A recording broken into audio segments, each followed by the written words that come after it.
Hey, beautiful people, welcome to episode 10 of Credit 101. In this episode, we're going to talk about who can actually get a copy of your credit reports. Just because you guys have a credit report, that does not mean anybody can actually get a copy. And we have something called inquiries that we already talked about. And certain companies can actually pull your credit reports, which you will see an inquiry on credit reports, or sometimes they'll do like a soft pull and see your credit reports. Some companies, they really can just go ahead and just look at your credit report. We're going to talk about who can actually do that, because your credit report is very, very valuable in terms of how you're going to live your life, if you're going to be able to get a certain loan or what interest rate you're going to get. So everybody just can't get your credit reports, and this information is very valuable because you may have to sue a company for getting a credit report that they were not supposed to get, especially if they make a bad decision or screw up some things in your life because of this credit report. So first thing is, anytime you guys apply for a credit card, once you guys get approved for that credit card, your potential creditors, plus once they just be a creditor because they gave you a credit card, they can continuously look at your credit reports. Once you guys have an account with them, they can look at your credit report at any time. So understand that. Mortgage lenders, they can look at your credit reports. When you guys apply for a mortgage, they're going to most likely look at all three credit reports, all three credit bureaus. And then also, once you have a mortgage, they're going to most likely look at your credit reports also.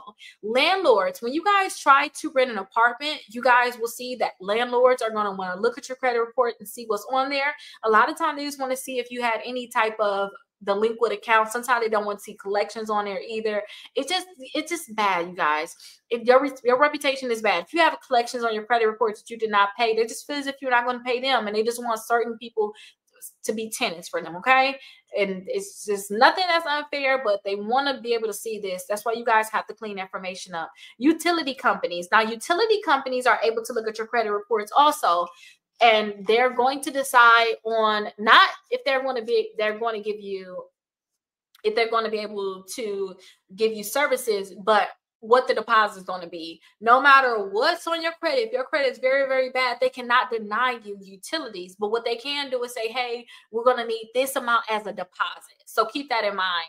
Now, student loan lenders, usually it's parents that's one of the plus loans that they're going to get their credit reports viewed for student loans, but student loan companies can't actually look at your credit. It's usually for the parents, like I said, that want to do the plus loans. Insurance companies, when you guys want insurance, they definitely look at your credit. And a lot of times your credit is going to be factored into whether or not you're going to be able to get, if you will get insured or not, or what rate they're going to give you, how much you're going to have to charge for it.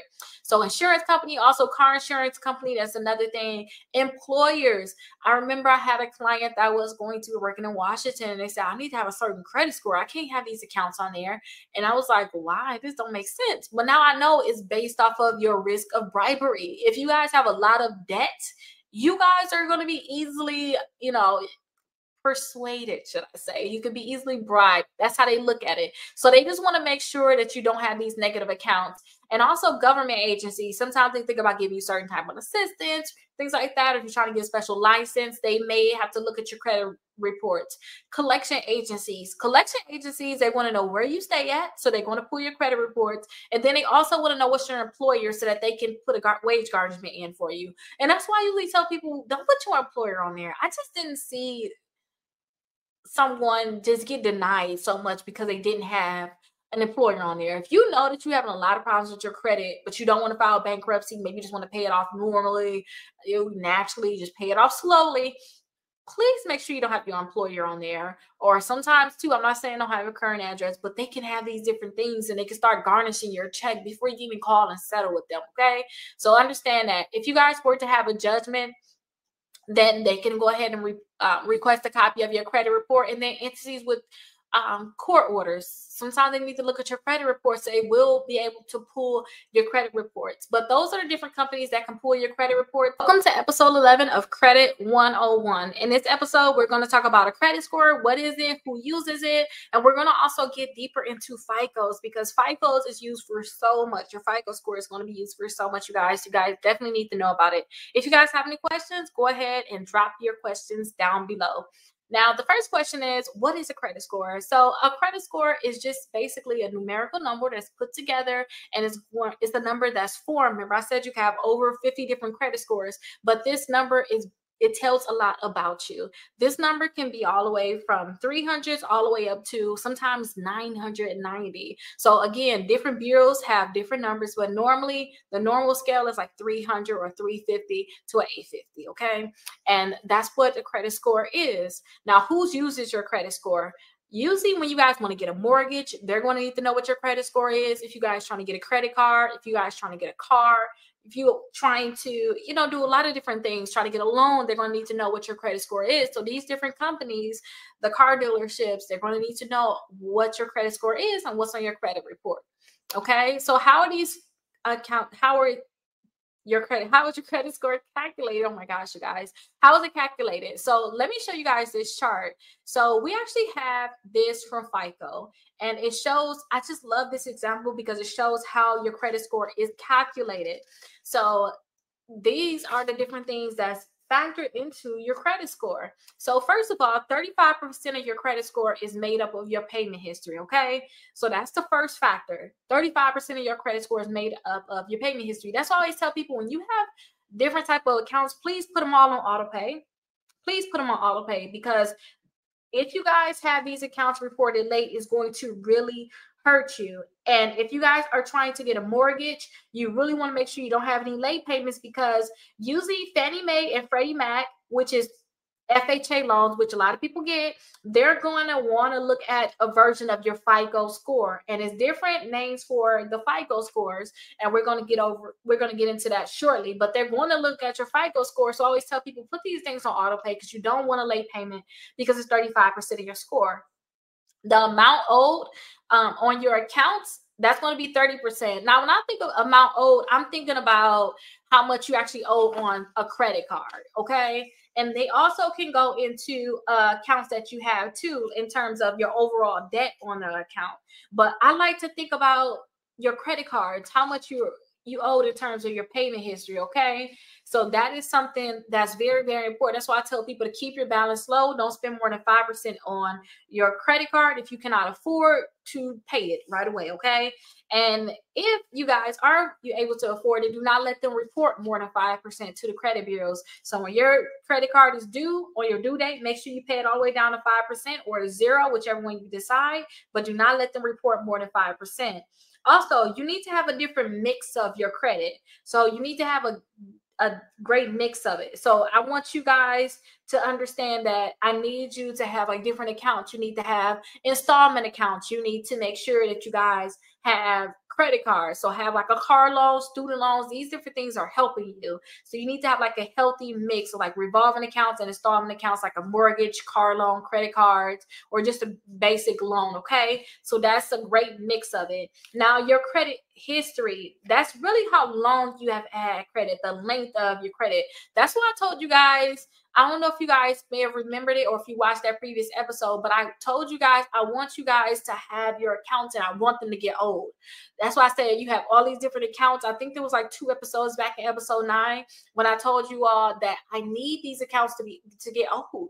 I don't want you just to delete an account. Say if you had a credit card that was closed, if you didn't have anything negative on there, leave it alone. You want to have it on there. And if you guys have credit cards, make sure you use them every 6 months, because they can be closed due to inactivity. You want these accounts to grow old.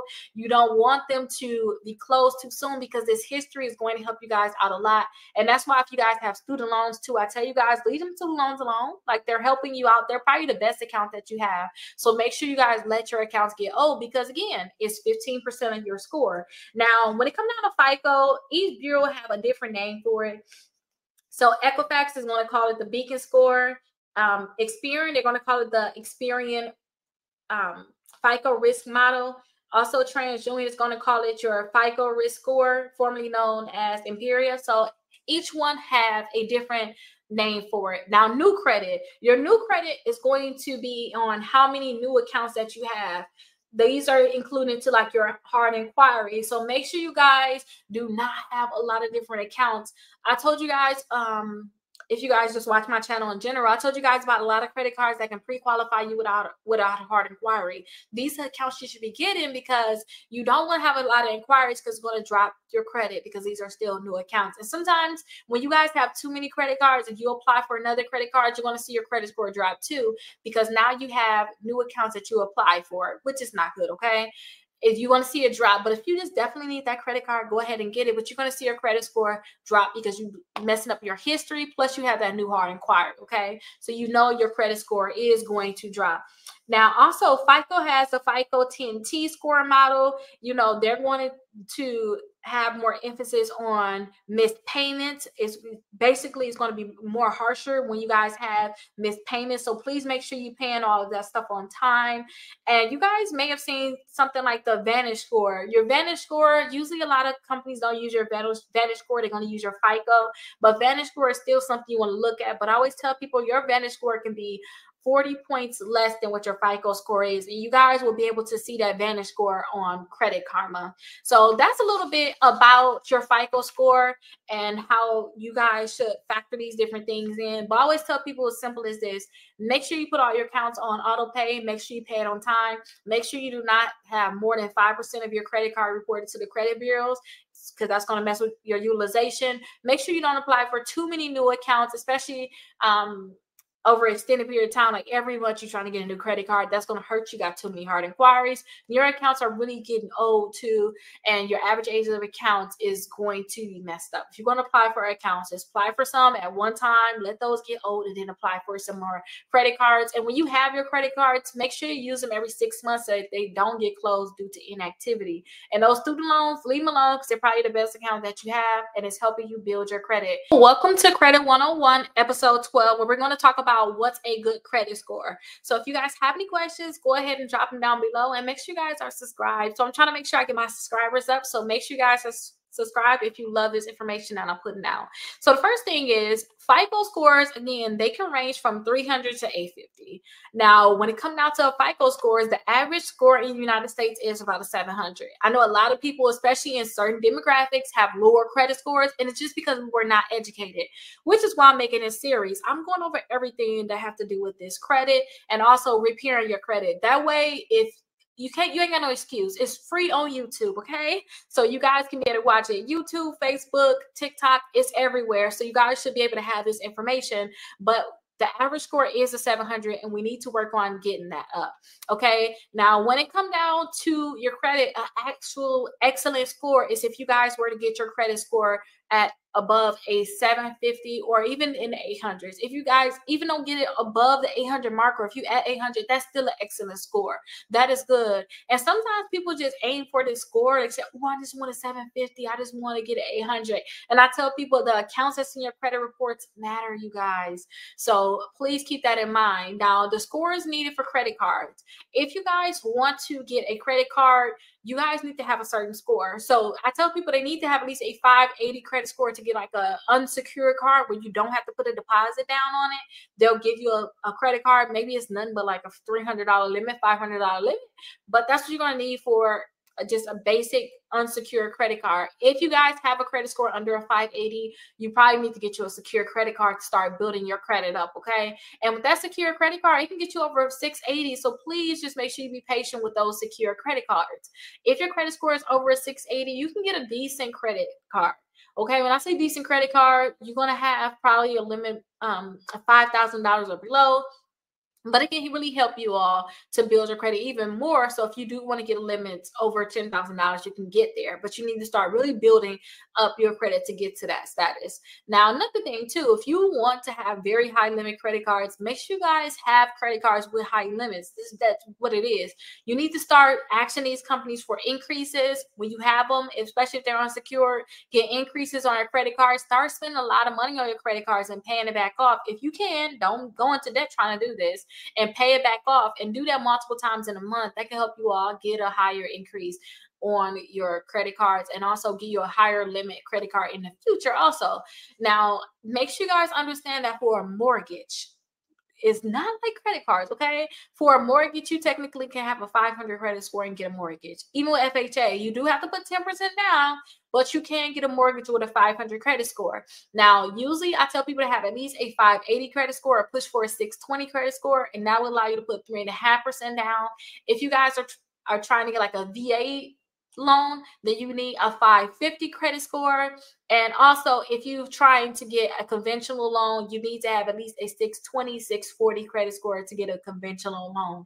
But that's what you need for a mortgage. And you got to understand that your mortgage score is different than what you probably see on Credit Karma. Do not be alarmed. And also, it's going to be different than what you may see on your Experian app, where you see your FICO score. That score may be different. I just had a client recently pull their credit reports, and the score that was on there is totally different than what was actually pulled when she went and got her mortgage. So I always tell people, aim for a very high score, knowing that you may be 40 to 50 points off. It may be lower. So if you look on Credit Karma, they say you at a 680, you probably at a 630, okay? So keep that in mind. Or you may be at a 640, but at least you know that it's lower, so you can push that Credit Karma score up. So when you want to go apply for something, you know that it's probably around this amount, okay? But that's what I want to teach you guys about your credit score. The next one, I want to talk to you guys about this resilience risk. Now, this with Experian, you guys need to know about these different things that's coming out and that they're using. That way you'll know how they're using it against us, so that you can be part where you can use it against them in a way that you'll know what they want, what they need, and you can start using it. Okay, so let's go into episode 13. If you have any questions, drop them down.